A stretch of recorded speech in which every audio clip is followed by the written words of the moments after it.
Hello, and welcome to episode 77 of Trails in the Pod. I'm Colin. That's Kevin. Chapter 1 of Trails to Azure. It is the main meat of the game. No prologue. Back with the SSS. Back with most people that we know.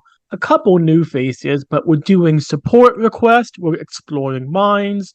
We are back in business, Colin. We are back in business. Kevin, would you agree with this statement? And I think it's a true one that our audience is the smartest audience in the world. That is patently obvious. I think so. They have discerning taste. They pay close attention to everything. And so something that discerning listeners may notice is that my audio quality is slightly different than it normally is. It might sound actually quite similar to maybe our earlier episodes or to Kevin today. On account of I am recording from a different location, I'm using my Blue Snowball mic, which is the same mic that Kevin uses, but we are trying out recording in my house again after like months of me just going to work in order to do these podcasts. Before we get into the meat of it and going beat by beat, what were your general impressions? Because I found it to be actually like kind of short. I did it in a day. I thought it was short. I thought it was a bit disjointed. A number of times, the main quest builds throughout the chapter. I didn't really get a sense of what is the main quest here. We got some plots from last game, Lechter. We had the final dungeon. That's not really main questy. What seems to me the most important story beats or almost asides of Campanella, someone from the Society, one in an optional scene at the Dollhouse, Dollmaker Studio, if you didn't have to go there, and two at the very end of the chapter, them saying their main plan is in operation. It's short scenes. It felt, I don't want to say a prologue, but like an introductory material there, not like a main Mhm. chapter. Well, I do think that this chapter is setting stuff up. It's setting up a lot of things. It's introducing us to new characters, but what it's also trying to do is show how the SSS is operating with these new members. And so I think it is intentionally being, I don't know if prologue-esque is the right term, but it's trying to like set the scene. It's taking its time. I don't think it's meant to have a clear narrative through line. That's not what it's trying to do. And so I don't see that as a real reason to critique it. I get that. I get that. There's only so much game. There's only so many main chapters. I feel, and I wish I kind of wanted, they had done a bit more with this one. There's only what, four, five, six at the absolute most, and one's already done. I feel you. I'm going to be curious to see how you feel as the game progresses because I personally don't feel that way. But I have the hindsight of having played through the game before and seeing very clearly what they're setting up, how they're setting it up.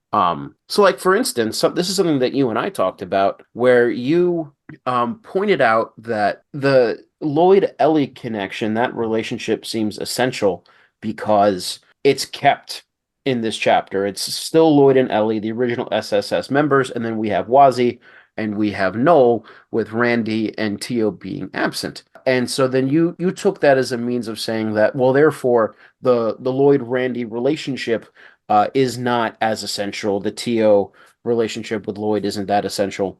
Otherwise, they wouldn't be replaced. And what I That is not what I said. That is calumny. That is slander. That is libel. well, what did you say? Because that's how I remember it, and I don't want to slander you. What I said was the Lloyd Ellie relationship one should be explicitly romantic. That is what the game intends. That I agree with. Two, it's comparatively more central to Lloyd's personal arc, a sense of self as a person as much as an SSS member. Maybe, but you did have. I do think that you brought up something, and I can find it in our texts about the absence of the characters, meaning that they are less important or something to that effect. And the reason why I remember this is because I said I want to say something, but it might be a spoiler. And then I said I don't know what is a spoiler, and you gave me the definition of a spoiler. But what I was trying to point out is that in order for the like the first time that we see Sigmund Orlando, If Randy was there, that entire scene would have been completely different. Not having Randy there allows there to be a bit more mystery. That's true. I get that. This is a quotation from Kevin. I admit I'm surprised we don't have Randy or Tio for what seems the entire first chapter. The game is making it clear that Ellie is more central than them, so why not make Lloyd's burgeoning romance canonical and more textual? And I think the point that I was trying to make was that it's not that like Randy is less central than Ellie, but that he needs to be gone for certain things to work in the plot. Yeah, I get that, and I see what it does to the narrative, but it just seems that the game is saying Lloyd's relationship with Ellie is more significant than his relationship with Randy because he spends more time with Ellie. I mean, he spends more time with Ellie, but I don't know. I don't agree with you. I mean, that being said, okay, I agree with you that I think Lloyd's relationship with Ellie is probably more important than Lloyd's relationship with Randy, but I don't think that we get that from this chapter because we also have to have room for Noel and Wazy. There's stuff being set up for them in this chapter, and that means other people have to go away so that they can be part of the narrative. Then we can talk about that in detail when we get to it. Because first, we got to start with Lecter. Yeah, let's talk about Lecter because that's like the first main thing that we have to do in day one. There's other like side stuff that we'll talk about as it's relevant, but Lecter is back in the scene. He's in Crossbell, and we are tasked to identify him, to make sure that we know where he is and to figure out, is he here on private business? Is he here as captain of the intelligence service? What in what role is he operating? We chase Lecter throughout the city. We could see more of Crossbell after a bit away, so that was nice. We end up in the casino, where we see Lecter playing at games of chance. He makes a reference to Ries, which I didn't get, but Colin caught that and sent it to me. Well, I mean that entire slot machine, if you play it, you are playing as Adol, and it's in the Ease 1 and 2 Chronicles graphical style. It's a big reference to Ease 1, but then yes, he makes a reference to Dogi and he makes a reference to Fina. Yes. So we corner Lecter, and he's disarming. He's charming. He's his usual self. You can see angry, sort of troubled boy who talked with Chloe way back at Yanis Royal Academy. And then something completely and entirely unnecessary and weird happens. It's I have been waiting for you to get to this scene for like a year because I knew you would hate it. You're right, I hated it. What's this scene? A redhead girl comes. She knows Lecter. I thought for a moment could they be siblings, but wrong hair shade of red. And I don't know how to describe this. She just starts to grope Ellie, just completely out in the open, just sexually assaults her. Like she extreme speed swords dance extreme speeds around Ellie and then grabs her tits and just starts fondling them in front of everybody as her way of saying hello. Complete. I don't know how to describe this. And the guys treat this as a slightly amusing, slightly embarrassing scene. It's haha, or that's so weird. It's totally Yeah, I mean, like I could see that from Wazy, right? Like Wazy saying, like, "Oh, look at what a show we got going on," and then Lloyd agrees with him, and then realize what's going on, and is like, but actually this is bad." But I'm like, "Damn, Lloyd!" It's like, but you have to say it is the first piece of textual evidence we have that Lloyd is interested in women. we don't need this kind of stuff. It doesn't do anything. It prejudices me against this person and against Wazi and Lloyd for being so non-confrontational. I mean, I think that it's interesting that you say that. Like, it prejudices you. And her name is Shirley. We find out later that her name is Shirley Orlando. She's Randy's cousin. What I know that you're saying this is unnecessary, but if we take this as a piece of art, as a piece of literature, we're taught in high school to never say that things are unnecessary and to look for the reason behind the inclusion of the scene. So why do you think that Falcom decided to portray Shirley in this manner? because fan service is popular and it sells. But I want to push back against that.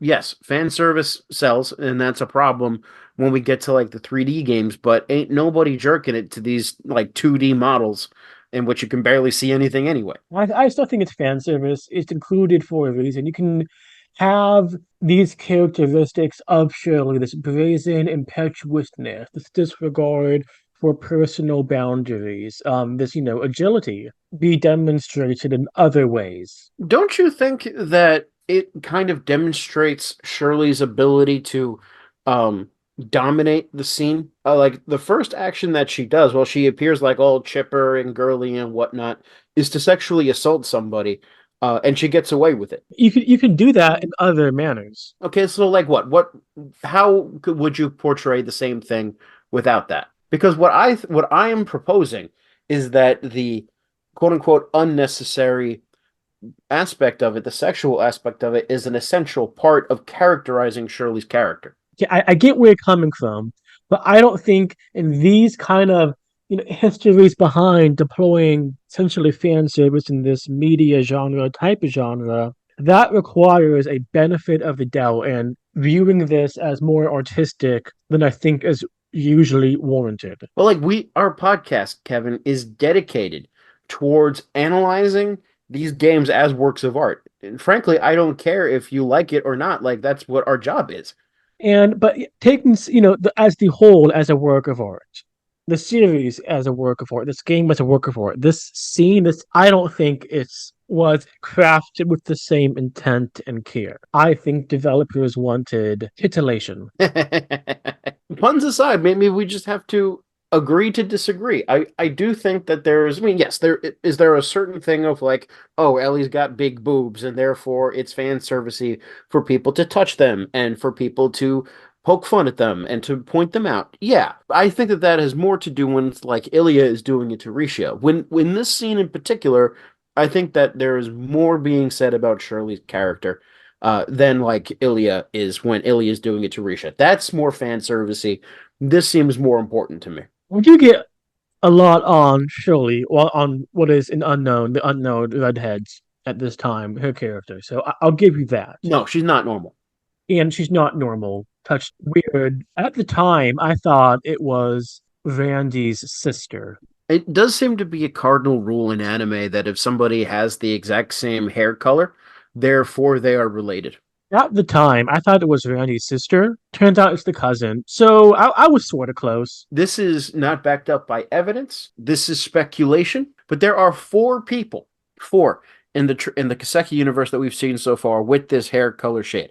And actually, the fourth one might not be the same, but it's damn close.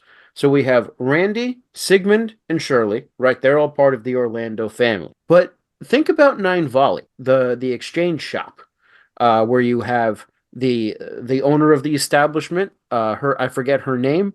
She has blue hair, and then Jingo, the kid at the counter, has very red hair. I'm wondering if the Orlando family, if Sigmund or something is responsible.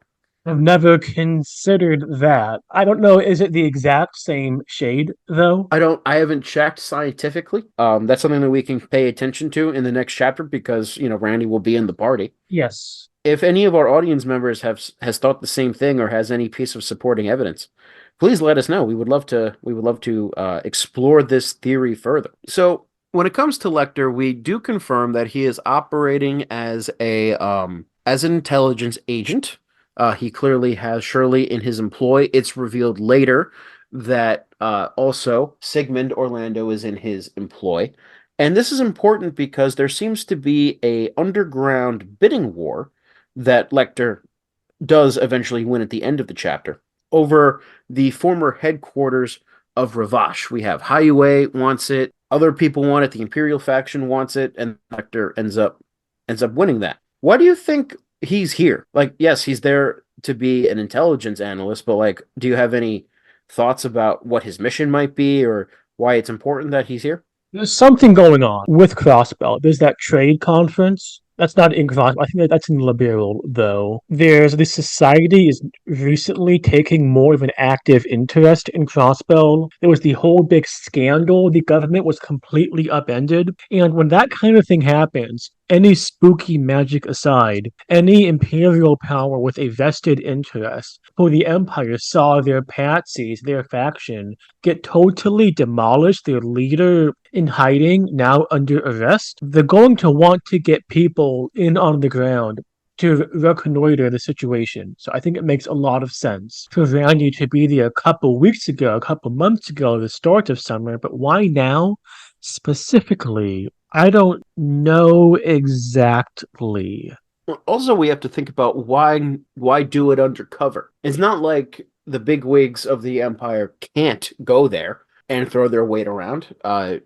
Dignitaries from the empire go there all the time. Their ties to the imperial faction is evident in the name. I don't. Why do you think that they have to send Lechter as head of imperial intelligence? Well, that makes more sense to me. In its official visit, you're much more limited to what you can do, a lot more eyes on you. Who you meet with will be transcribed, noted, discussed. He has a lot more freedom if he is there without everyone who is anyone being aware of it.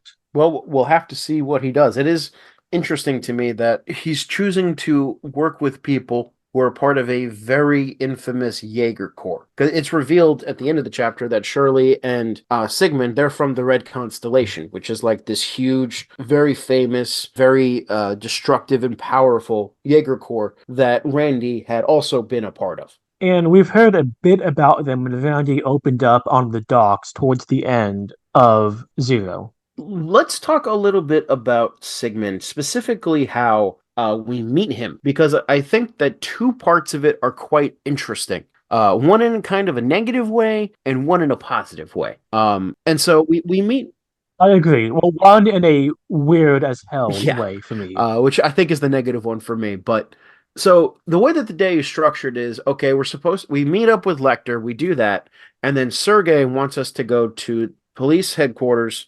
I'm sorry, he wants us to go to the police academy where he's going to give us a car from Liberl, which is weird because Liberl doesn't make cars, but it's supposed to be this, big deal. And on the way there, we're like, okay, well, we have an optional quest to go kill some monsters. Let's go do that. And what's interesting is that unlike most of the time when we have optional quests, the game doesn't let you complete it. Like it doesn't let you go out to the highway to go do it like I wanted to. It's like, no, no, no, let's handle our business in Crossbell first, then we head out.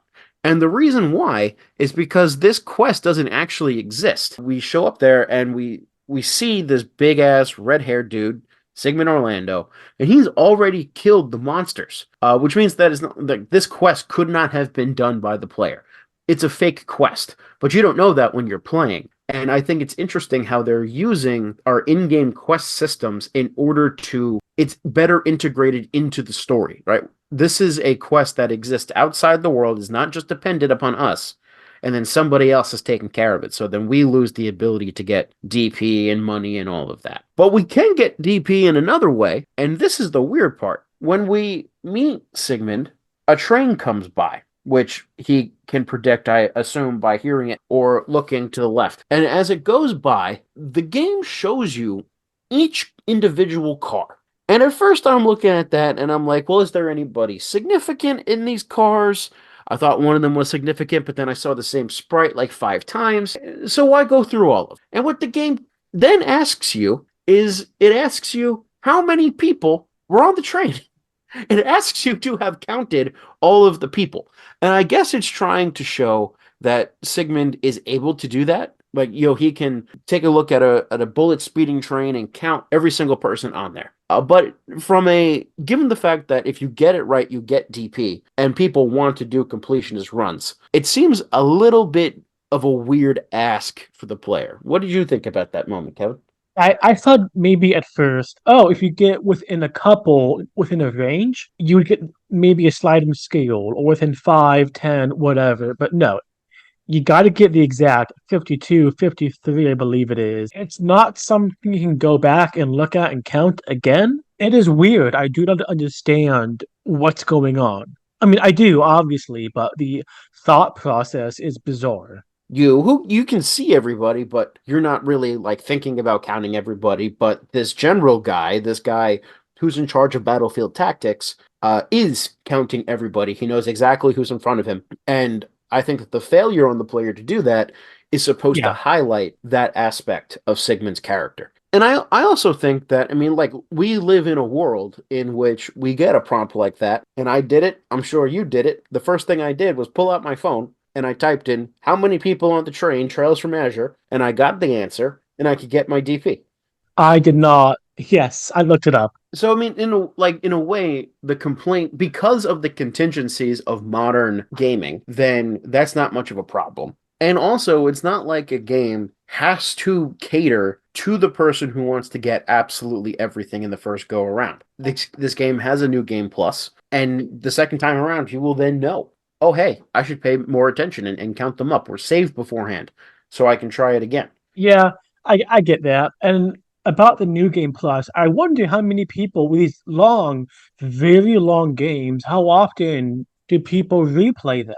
How often do people complete the game? What is the Steam completion rate for the beating the game? I wonder. 10%, 20, 30? No idea. I mean, we probably will have a better sense of it now that we can like look at trophy lists. Like I'm playing this on the PS4, right? So I Yes. can go and see what percentage of players have done the platinum or something like that. But I will say that long JRPGs like this, I mean, in Trails is a very good example of it, is that it spawns a dedicated fan base where there are people who will then want to, start a new game plus, maybe keep all of their levels and equipment and money, but then, breeze through it and try to get a lot of DP or to get 100% and get all the chests and stuff like that. That there is a type of player that is really, really into that. Ironically, even though I am replaying it, I'm not playing New Game Plus, so I can't do that. Why not? Because I'm playing on PS4. But even when I was playing the Sky games, I could have done New Game Plus, but I felt that us being able to talk about like gameplay balance and stuff, I would have to, play it like normal. I shouldn't import my old items and import my levels because that would mean that the experience that I have is very different from yours. Granted, we spend most of our time talking about story. We don't spend that much time talking about gameplay.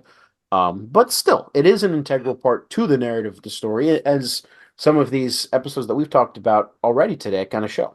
Is there anything else you wanted to talk about for the introduction to Sigmund before we move on? I have here a hidden quest that I want to talk about really quick. Well, it's a teaser. We learn a bit more at the end of the chapter, and I imagine a lot more throughout the game. It looks like Randy's past is going to be an integral part of the game's present, and I'm looking forward to it. Sure, absolutely. I guess I can say I do not confirm nor deny, but yes, you learn more about these guys. Of course you do. Did you play the hidden quest Fast and the Injurious? I did not, I confess. So I'm interested in hearing more about it because usually I think of hidden quests as sometimes kind of silly, like the find the engagement ring, wedding ring of the crossbow police force higher up. But this looks a bit more Hmm. substantive, though I do note on the dock, you think it Yeah. could be a bit repetitious. Well, yeah, that's kind of what I wanted to talk to you about because so this the premise of this quest is that there's a bunch of hooligans who end up being like from very rich noble families in Calvert that are street racing all over Crossbell, and they're being a menace. They're endangering other people's lives, and the SSS has to work together with the police to kind of trap them in such a way that they can be slowed down and stopped, and then taken to the police and imprisoned for a day or fined or whatever. But because these guys are really, they're from rich families from Calvert, despite their incredibly reckless behavior, they're let off with a slap on the wrist. And you actually see them the next day when you do the residence change forms, which I know that you've done, and they're inhabiting the house that's right next to Ellie's house. I highlight this because A, this kind of quest in these people do come up again later in the series, but it feels to me like the main idea that the quest is trying to communicate to us is the limits of Crossbell's sovereignty. You know, big important people from outside, they come in, we can't do anything about it. And on the one hand, this is very early on in Azure. This is an important facet of Crossbell's political life.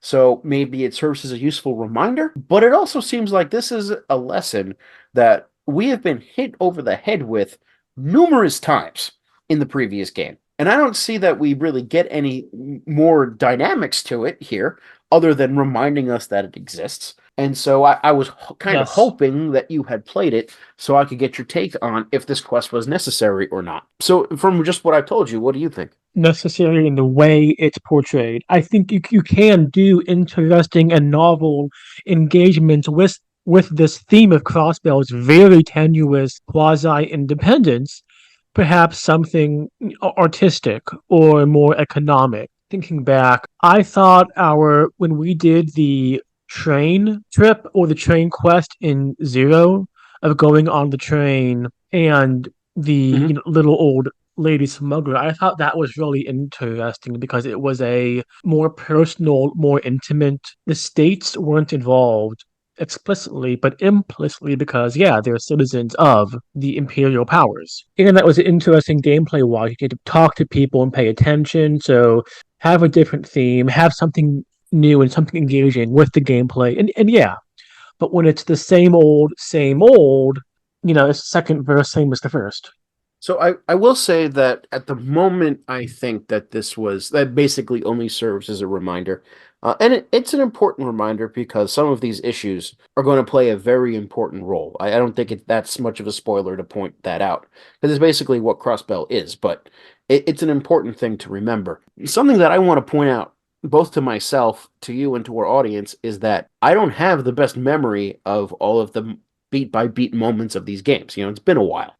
So it's very possible that there will be quests later that make me rethink the unnecessariness of this quest. Like if the characters keep popping up, or there's something about them that informs later events. That's very possible. And the reason why I say that I forget things is because I forgot that Trails from Azure actually implements a suggestion that I made a few episodes ago about the peculiar dishes. And clearly, this means that they listen to Trails in the Pod and they took my feedback into account and re implemented them into games that they created years ago. Because what I had said a few episodes back was that instead of having a quest to have all of the peculiar dishes at the end, when if you hadn't heard of this concept, basically almost all of the use of having them is gone. Instead, and it's still poorly implemented because it's a completely optional conversation, but now there is a system where they want you to submit the peculiar dishes at the police academy. And this is like chapter one. So it's already saying, like, hey, go out of your way to make peculiar dishes from a gameplay perspective that primes the player to be thinking about that way earlier, where it's way more useful. So I want to applaud Falcom for taking my feedback and implementing it. It does make me, as a customer, feel seen, heard, and valued. Thank you. You should be seen, heard, and valued. Thank you, Kevin. That makes me feel valid, and I need that right now. One way to be seen is to drive around the entire Crossbow map in a brand new car. And that's what we do. Yes, and which is what we do, and it has a pretty good gameplay impact, right?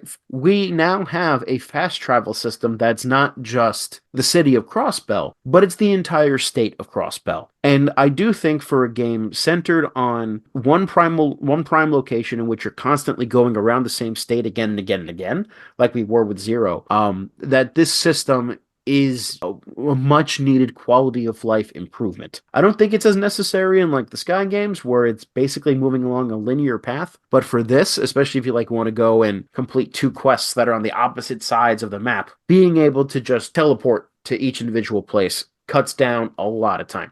I have to say, I'm going to be sad to see go the dynamic of this is an emergency, crossbow security is at stake. We have to wait for the bus to go to the outlying village.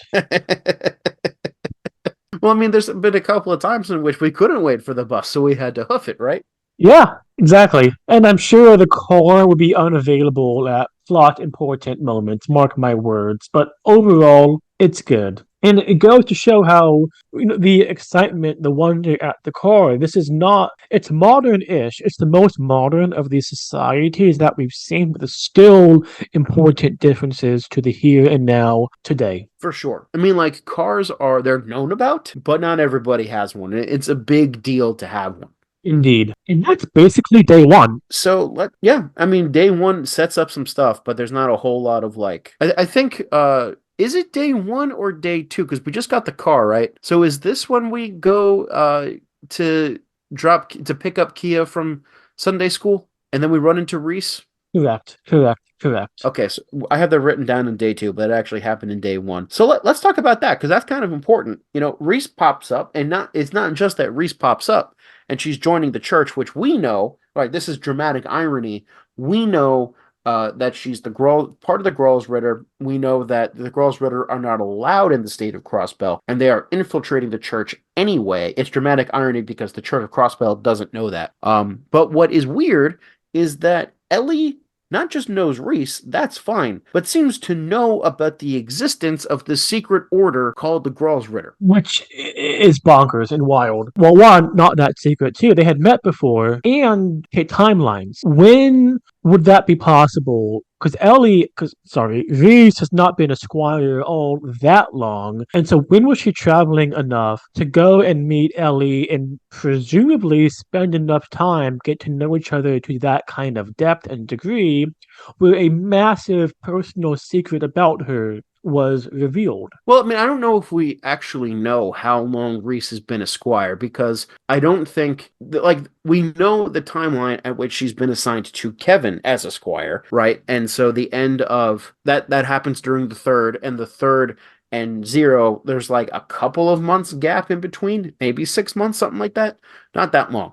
I don't think that it can really fit into that timeline, but that doesn't mean that Reese wasn't involved with the Gralsritter before that. And in fact, she quite clearly was involved with the Gralsritter before that because she knows how to do things like, about to say drive the Zamboni, but drive the ship, the Merkaba that Kevin has. She has her super secret special weapon that is part of her duties as a squire. She's clearly not like new by that point. So I would say that these events had to have happened before the events of Zero, which seems fine. We know that this when Ellie was traveling abroad anyway. We don't know precisely what Reese was doing, but it seems to fit. Okay, okay, yeah, yeah, yeah. It's just like that's a big thing to reveal about yourself. It is. It really is, especially since most people don't know about the existence of this branch of the church, as far as we know. It could be, and we've kind of talked about this before with Chloe. You know, Ellie comes from the closest thing Crossbell has to a royal family. Like she is from the most politically prominent family. Her father is basically the only politically unificative person in the entire fucking city except maybe now Dieter, of which Ellie is also very much an intimate of the Croix family. So it's possible that she heard about it because of her politically privileged position, and then therefore Reese was able to confide in Ellie. But that is very speculative. We don't know how Reese. We don't know how Ellie knows about the girl's Ritter. And Reese does not strike me as the kind of person who would reveal that to nobody, or rather, who would not reveal that to just anybody. No, you're right. I'm not like insinuating she's flighty like that. It's interesting. Yeah, yeah. It would be nice to know more about their interactions. We'll have to see how things develop. The other thing there was that Wazy, you know, kind of like makes a note that he can tell that Reese is something special. It's implied, I think, very strongly that the conversation between Reese and Ellie is like kept secret. Only they can hear it. But then Wazy also makes a note of it, and during the fight with Wald on day two, Wazy kind of goes Super Saiyan a little bit and doesn't hold back against Wald and really kicks his ass. Where it's revealed that for the entire time that he's been a gang leader, he's been holding back. And his final gift to Wald is that he's not holding back anymore. And so, my question for you, Kevin, is what do you think's going on with Wald? It's pretty clear that there's something going on with him. I think the game's made that clear by now. Do you have any guesses or suspicions about who he is? No, well, now I do, but before I just thought gang leader who outgrew the gang. And I thought that was a really interesting how he framed his decision to leave, how he framed the purpose of the gangs as a whole was fascinating. To recapitulate, he outgrew it. It was good for when he was in it, when he needed it, a place to be, but it's a transitory station in life. He's grown as a person, his horizons has expanded, so he left. And he told Wald that will happen to the others. It'll happen to you. I thought that was just fascinating, and I'm not really sure why. I think it's because it's a really, I'm not sure if mature is quite the right word I want, but it's a maybe mature. It's mature, but what I also think is this is something that seems to really appeal to you a lot, is that it's very grounded. It's a very mundane, real thing of Yes. gang leaders realizing, Yes. okay, it's time to move on. And something that Trails kind of struggles with slash is a strength of is that it has its supernatural explanations. It also has its very real mundane shit going on. And Kiseki does seem to be stronger when it deals in the real, when it deals in the mundane. At least that's my opinion, and I think that's yours too. So I think that that might be why it appealed to you. That's not, I think, alone for Kaseki. I'm a really big believer in the idea that when you have the fantastic, not literally fantasy, but fantasy, science fiction, urban fantasy, horror, you really need to be grounded in the mundane to make it legible, sensible, to give people a connection, something familiar to hold on to. We don't really get the society, what they want to do. It's a bit out of our comprehension, but someone like Wazy, Joshua and Estelle, we can latch on to that, and it works. Speaking of Joshua and Estelle, I did kind of appreciate how the Bracer Guild explicitly states, I don't know if you saw this because you didn't have to go into the Bracer Guild if you didn't want to, but it seems that the Bracer Guild is I went in. like really understaffed now that Joshua and Estelle are gone. Like they were really pulling their weight, and now that they're gone, the Bracers are running around everywhere trying to fix a lot more problems. We haven't heard much about Arios in this chapter, which I would have expected, especially because he was so prominent in the prologue. You do hear of him if you go to the Bracer Guild. He's currently in Liberal, I think, doing some kind of negotiation or something like that. Okay, okay, okay. Let's talk about your favorite thing, which is lawful evil seizures of property in in a neoliberal sense. Tell us about the fishing guild. Oh, and I am 100% serious when I say they're in the right. Well, tell us what the situation is. In the premises of the former Fishermen's Guild, we see the Imperial Fishing Club. It's a support request. They have the premises, they have the building. They got it legally from the Fishermen's Guild through contract abeyance, hiatus of the organization, and so forth. They were in a hiatus because they didn't notice one of their star members turned out to have some unpleasant hobbies, Joachim Gunter. So they had legally binding contract that was executed with full knowledge of the consequences by both sides, and so the building of the guild is now in the hands of the Imperial Fishing Club. And the head of the guild acknowledges this. And for some reason, Colin, for some reason, the vigilantes of the SSS want to uproot the rule of law to have government by oppression, by their personal what we want goes to destroy the sanctity of contracts. Okay, but I'm going to push back on you on a few places. For one, it's not that the fishing guild made a contract with Lake Lord, which is how it sounds in half of what you're saying. Rather, they were bought out. Their landlord got a better offer from the Lake Lords, kind of an offer you can't refuse. It's so big type of a thing, and so they changed the terms of the lease, which you can see how that can feel unfair, even if it is legal. But also, what the fuck are you talking about? The SSS being a vigilante group? It's not like Lloyd is spearheading a campaign to kick the Lake Lords out. We haven't seen anything like that. They, when they're in the tavern, in the bar, drinking away their sorrows, talked about how, how awful it is and they shouldn't have to give up the building.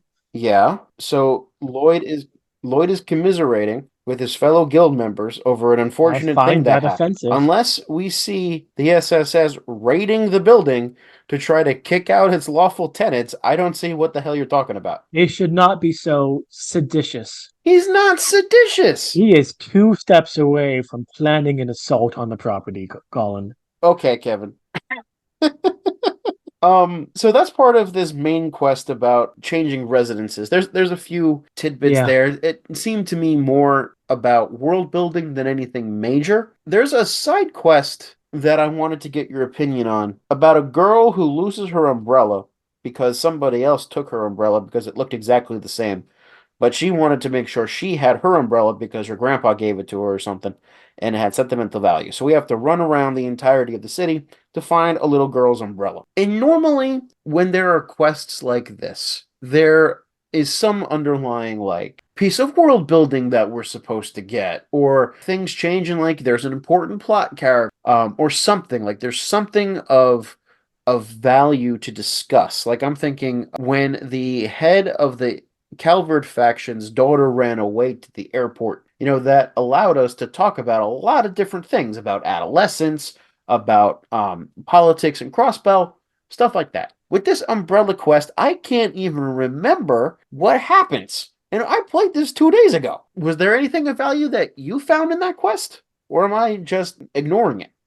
I confess I am in agreement with you. It was not a fetch quest, but a find quest. Go run about, and the other girl gave up the umbrella. Much like nice of her. Good kid. Has a good heart. I don't know what to say about it. Meanwhile, some of the more like interesting and important stuff is not, well, it's a little bit pointed out to the player. If you drive your car to the point at which you can then get out and run to the Rosenberg doll studio, which the game kind of tells you to do, emphasis on the kind of, because it tells you that the path is open and you can drive there, but a normal person would say, oh, that means I can just drive to Mainz, which you can do without going to the midway point. But if you go to the midway point, then there's a cutscene that plays that shows the weather clearing up because the whole day it's been raining. Which when I was playing, it was also raining outside, so it was a nice like mood that I had there. But like it clears up when you get to the mountain path. People talk about how beautiful it is, and then you stop, and the characters say, "Let's go Yeah. to the doll studio." And if you do that, then you get to witness a cutscene with George Rosenberg, with Campanella, with Novartis, the head of the 13 Factories. He's clearly involved with Ouroboros. And we get some interesting conversation there where it's revealed that, like, Rosenberg had taught Novartis, so there's a connection there. We can see, obviously, that Campanella is present, which means that, Ouroboros is really getting engaged. Like, this is important stuff, and yet it's completely optional. Yes, it's completely optional. It's completely missable. We get maybe the game's big bad or someone in a future game. We see Campanella, we see more on Ries, and you could have missed it entirely. We don't see more Ries. More on Ren, I mean. A little bit on Ren, yeah, because Novartis is talking about things that rightfully belong to number 15, which took me a second to remember was Ren. I'm like, I should look up that enforcer real quick. This should have been mandatory in the same way the ending cutscene with them was non-skippable. I do think that the ending cutscene is way more important. Like that's them announcing the beginning of the Phantasmal Blaze plan, which, if you remember from the final scenes of Sky the Third, is part of this Orpheus plan that we had talked about back then. So like this is things that have been set up that are now being put into motion. It's an announcement to the player. Campanella seems to do this where, I mean, he even says, nobody is around, but I will still make this declaration. And you could think of him as declaring it to the open sky, but he has also talked to the player in Trails the Third. So it's possible that he's doing that here. That's what I like to think anyway. And so that is marking out like, here is what's going on. Ouroboros is involved.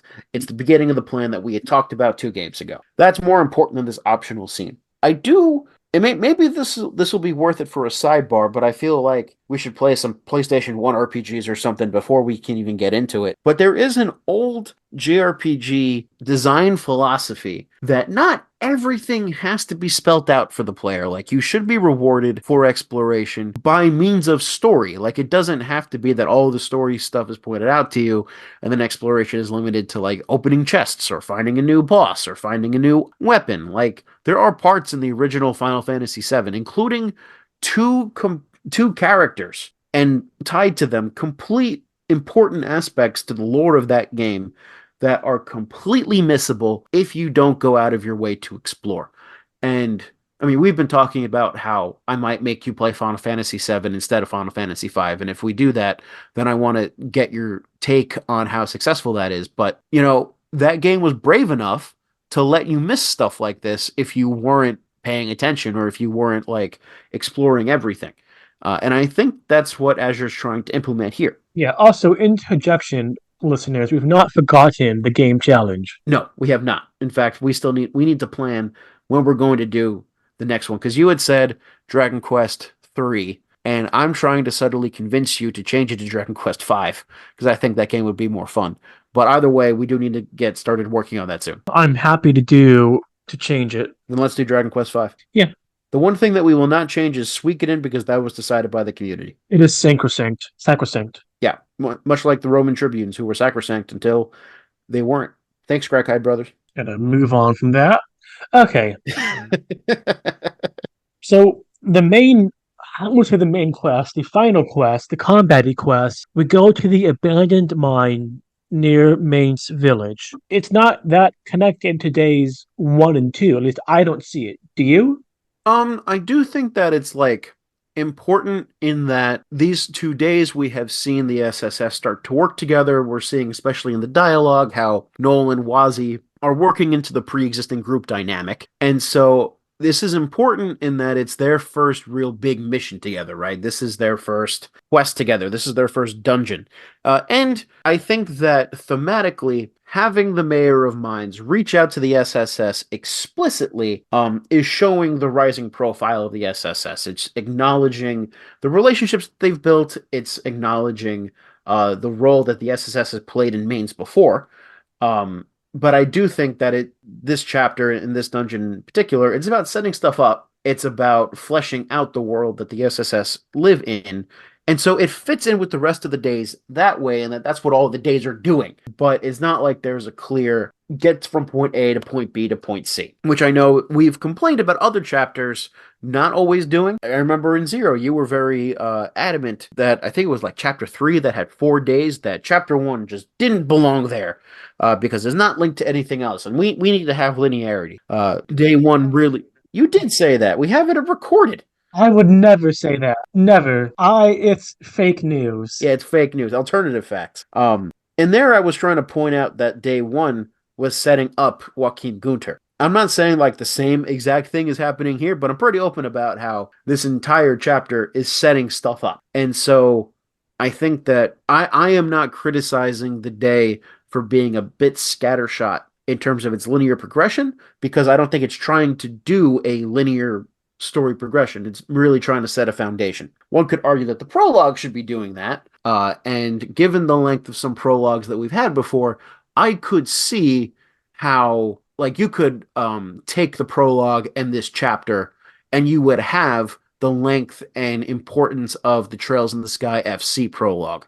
And I wonder if just calling this a prologue would kind of set the expectations that you have for it a bit more easily. The prologue to FC was quite long. Could you have had a prologue of this and with Lloyd and Noel hunting in the actual prologue? Maybe, maybe not. I get how it's setting things up. Maybe just call it prologue 2 or whatever.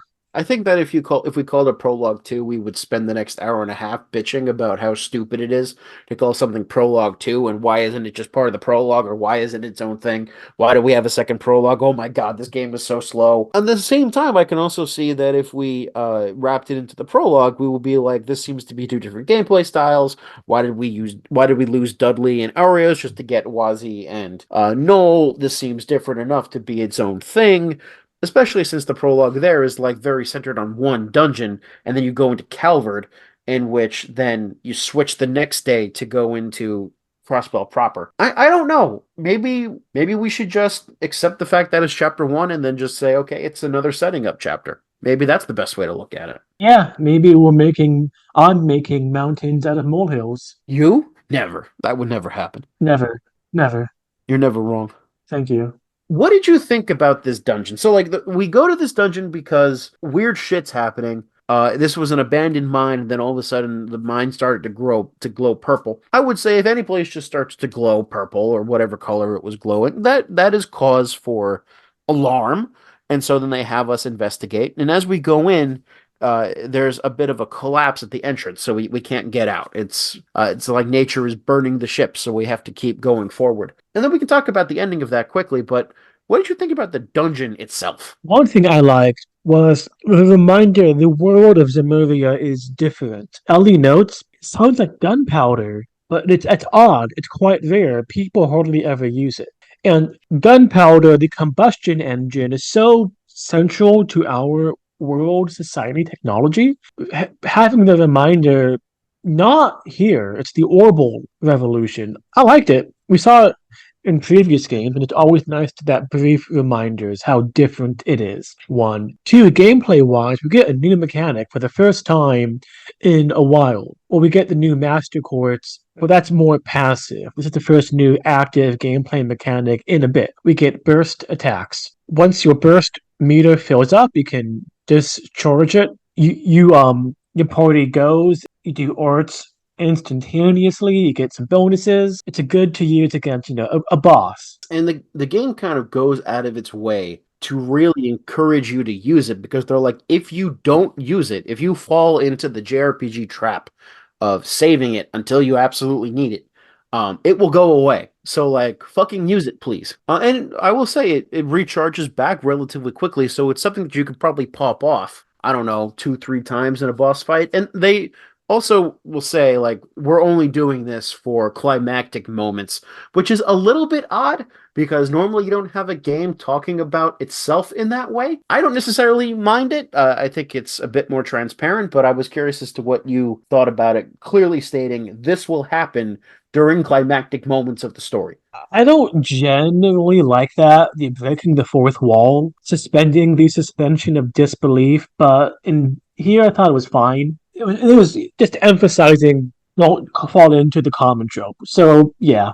I have one point of complaint about this dungeon. Can we please, for the love of Idios, have a goddamn Yes. map when we're in dungeons? Because once again, this is a dungeon in which everything looks the same, and I just found myself running from screen to screen, not having any real idea of what direction I had to be going, hoping that eventually I would reach the end of the dungeon and get to the boss fight, which like I did. It's not like I got lost and couldn't find my way there, but I will tell you I'm sure that I missed treasures because frankly, you can't really tell what way is going to be a boss thing, which way is progress, which way is treasure. And I was afraid that if I went off and explored too much, that I would end up getting lost. So I just kept going forward until I found myself in a dead end. Then I go someplace else. Just having a map, even a map, by the way, that you fill in as you go. Like I don't need a pre-filled in map, but just something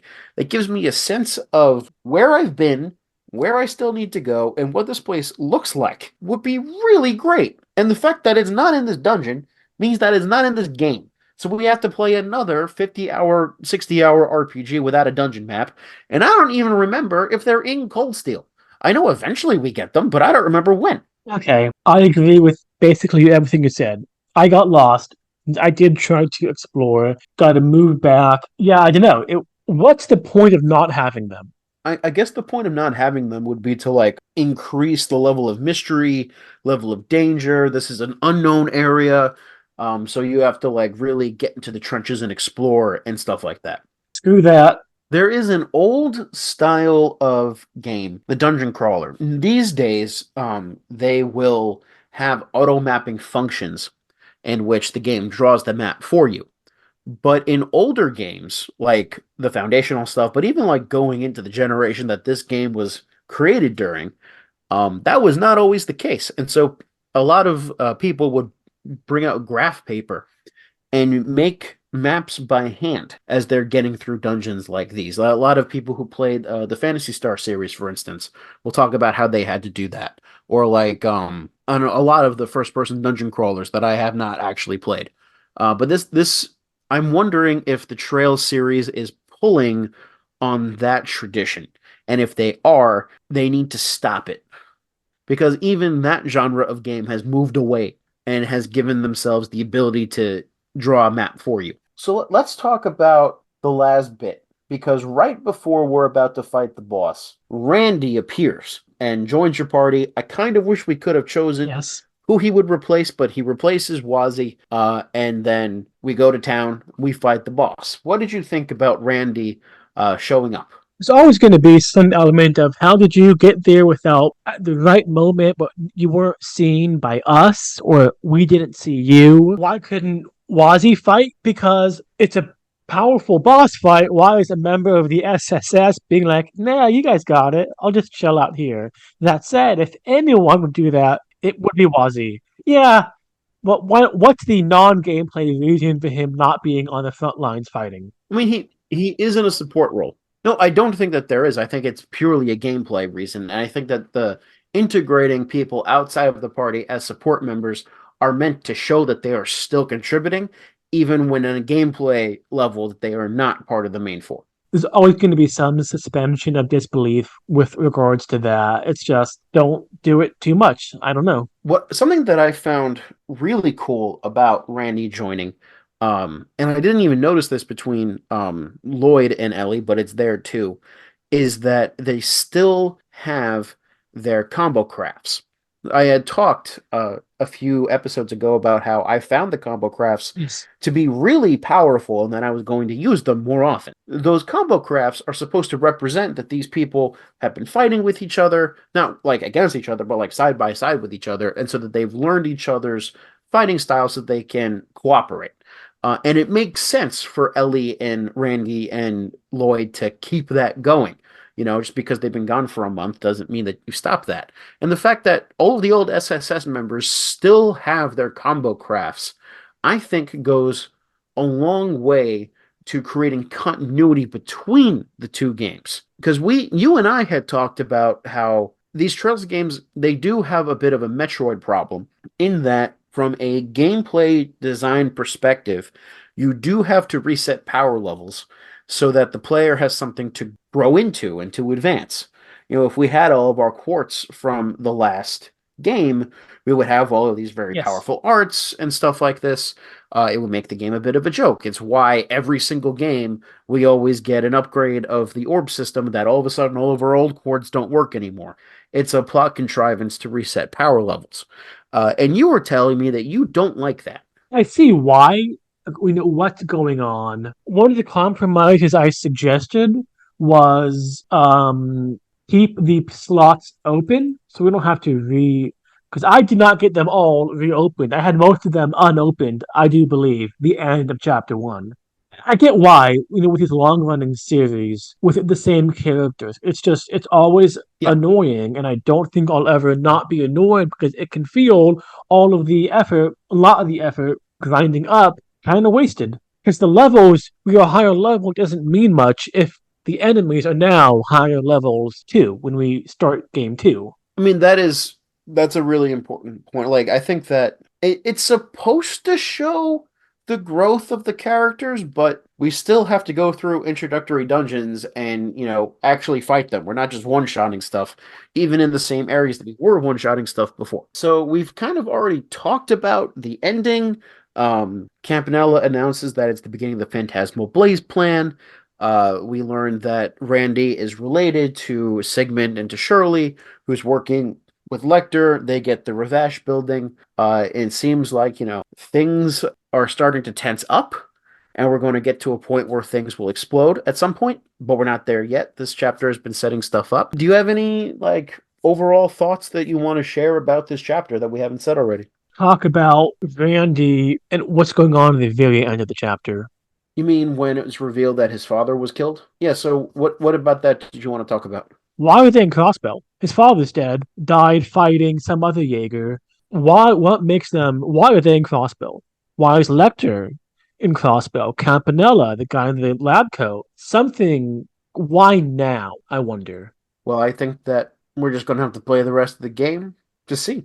Something fishy is happening, and I'm starting to think Crossbow is going to get very international in this game. It really wasn't. It's pretty internal to Crossbow itself, but it's on people's radars, orbital radar, whatever, now, and I think that's going to continue in the game.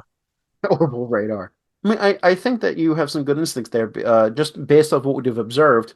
I mean, from the beginning, the Empire is already involved with Lecter. These run-ins with the hooligans from Calvert are already showing, like, okay, Calvarian, not response, but presence in Crossbell. But the word liberal has appeared more in this chapter than I think most of the rest of Zero. Like that's hyperbole because Estelle and Yeah, Joshua are from there and they've talked about it, but like we're talking about diplomatic trips to Liberl. The car is from Liberl. I think there was even like reference to the royal family or something there. They were reminding us that Liberl is a political player as well. and we'll see more. We will see more. The last thing I wanted to bring up is that this is the game that introduces Palm Party, which is basically Puyo Puyo, but in the Trail series. They kind of have a in-game contrivance about how like this is the first video game that's being invented in this world. And so we're like a beta tester to see how network connections hold up, which is kind of an interesting analog to like the early days of computing in the States and all of that. But I'm bringing it up because I used to ignore this game. And then in like Trails of Cold Steel 4 or something like that, I decided to go hard into it. And I really like Pom Pom Party. And so I'm excited that it's finally back, or rather introduced for the first time. I thought it was fine, I guess. Well, Kevin, why don't you take us out? Great to be back full fledged into Crossbow. We have not been in Crossbow itself for quite some time, like putting on an old glove. Cannot wait to explore Azure to see what's gonna go on. I'm sure some innocuous comment of mine about some weird character is gonna be super important. I'm sure I didn't even mention something that's gonna have huge dividends later on. Until then, and as always, I'm Kevin. That's Colin.